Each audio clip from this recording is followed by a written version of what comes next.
তো এখন বাজে 4টা আর আমি উঠে পড়ছি ঘুমের থেকে, কারণ আমার চলবে না পরীক্ষা।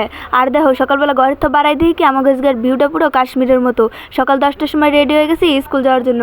একবার স্কুল থাইসে ঠাইসে এই ভিডিওটা স্টার্ট করলাম। কইলাম যে আমার পরীক্ষা চলতেছে, ডিজে আনা লাগবে না, কিন্তু আমার বাবা আমার কথা আর শুনলো না। বিকালবেলা আমার দাদা সবকিছু রান্না করার জন্য বসে পড়ছে।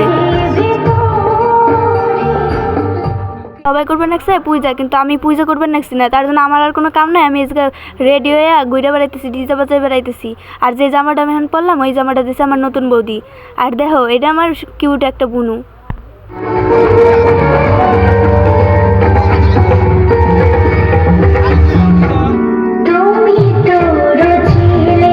আর দেখো এই যে আমার মা করে নেবে ছিল মায়ের বরণ, আর মানত ছিল যে আমার দাদার বিয়ের আগে কালী পুজো দিব, তার জন্য আজকে কালী পুজোটা করা। তারপর দেখো এই যে আমরা পুজো শেষে পাগল ডান্স।